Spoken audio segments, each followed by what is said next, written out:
Welcome back to the show. Welcome back to the program. Welcome back to another episode. Good morning to all of my listeners, viewers, and Soul Tribe family. The name of this program is called It's a Conspiracy, but It Ain't No Theory. I'm the author and creator of a book trilogy called Lucy's Lair, Part 1, 2, and now 3.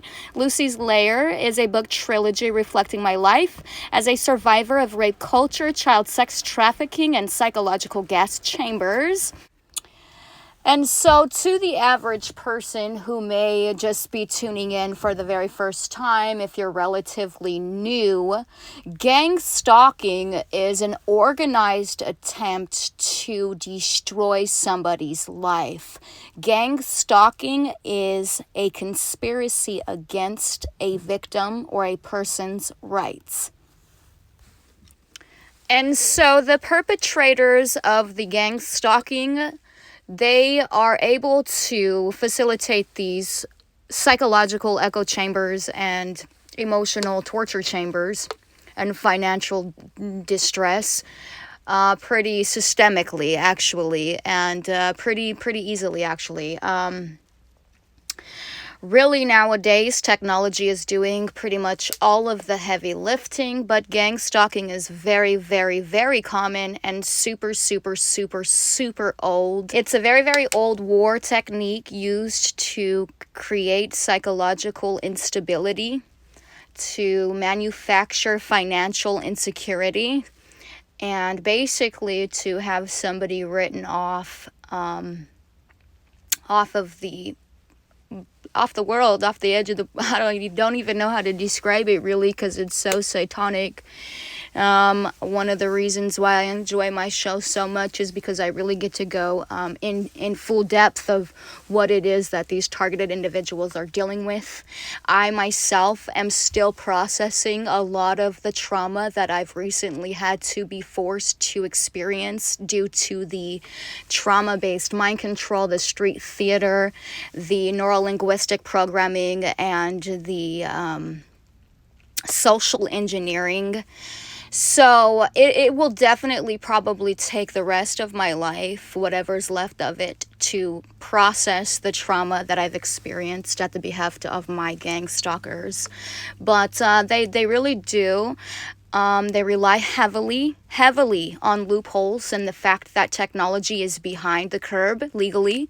They're able to use technology as a way to gain legal leverage and just general leverage over a target or a victim or a civilian in any aspect, and they're able to exploit the victim or the target 24/7, just as described in their own words in their own handbook. The victim is never ever having a moment of peace, and if it is in the middle of working, trying to establish some sort of self-sufficiency, there will be an intentional intercept. If the victim is using the device to do online job searching, the malware will slow down the connection. It will intercept as well the application process. It will immediately be terminated. It will be immediately canceled, and that's the general gist. That's the idea. The counterculture, or the COINTEL Pro 2.0, Counterintelligence Program 2.0, they work really around the clock and religiously to make sure that they're marginalizing every aspect of the target's success and life as a way to pretty much deteriorate the target's health and create and manufacture a psychological collapse. And that's pretty easy to manufacture if you're able to manufacture or create some sort of a financial crisis, economic crisis, etc. So, as I was saying, the perpetrators of this psychological operation, which is gang stalking, but there's many branches to it. I will say that the street theater is probably prime top 3. The social engineering in the algorithm, probably number 2. And then exploitation and the violating of the victims rights would be right up there, top 3. So, but anyways, in any case, like I was saying, it is a conspiracy against rights. It's a violation. It's the target's basically getting raped. Their rights are getting raped daily. And it's pretty much a political game of a cat and mouse, so to speak. And then, you know, of course, because of the legal, what is it called? Because of the legal developmental delay,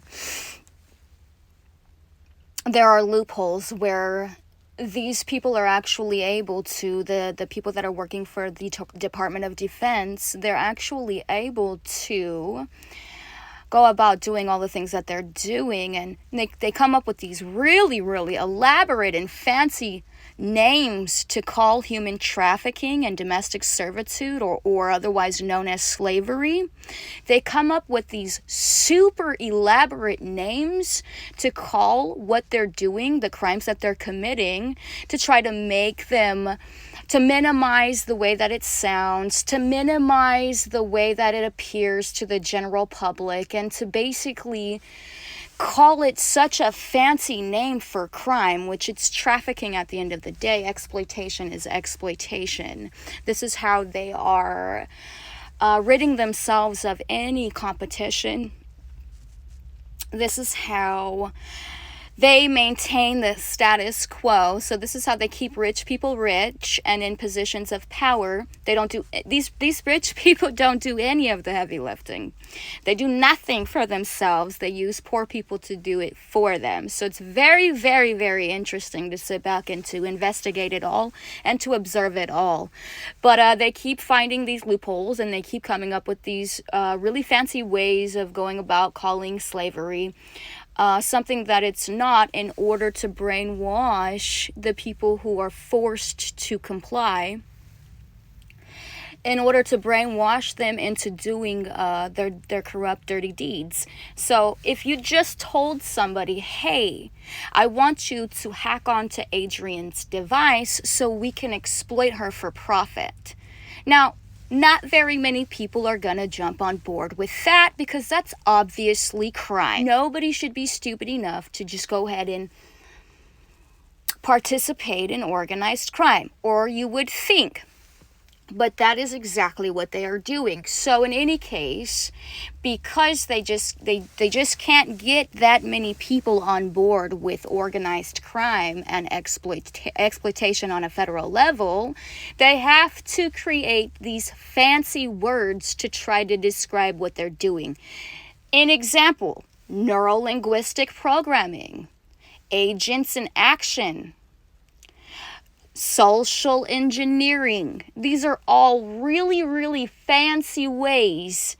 Or here's one for you: a counter-proliferation targeting program.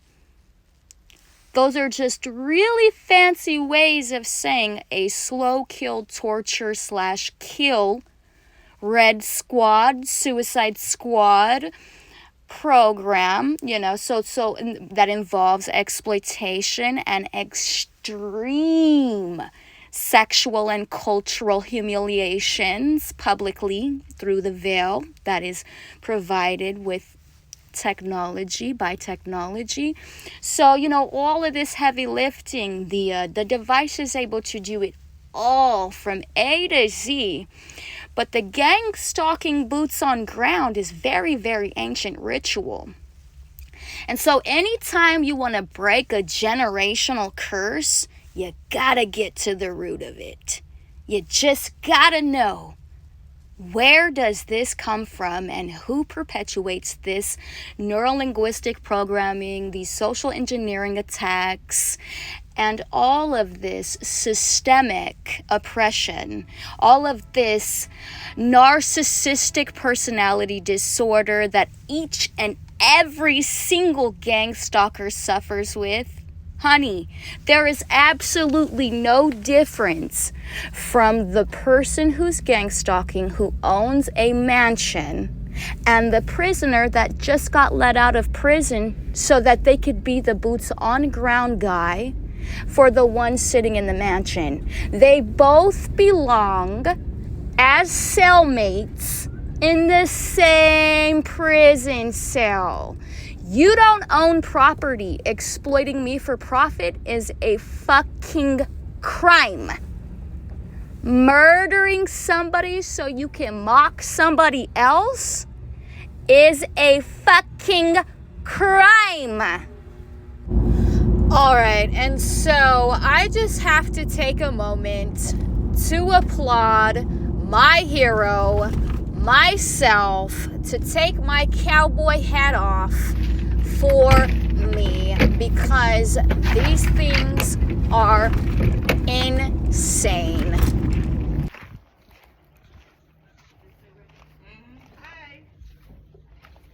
Was it one of you all that was knocking? I'm just knocking at your door. Watch yourself. Okay, what can I help you with? Okay, hold on. Okay. So, you know, I was up in here minding my own business, and I don't really appreciate. I have gang stalkers, so if that's what I'm trying to talk to you about. Okay, but do you know what a gang stalker is?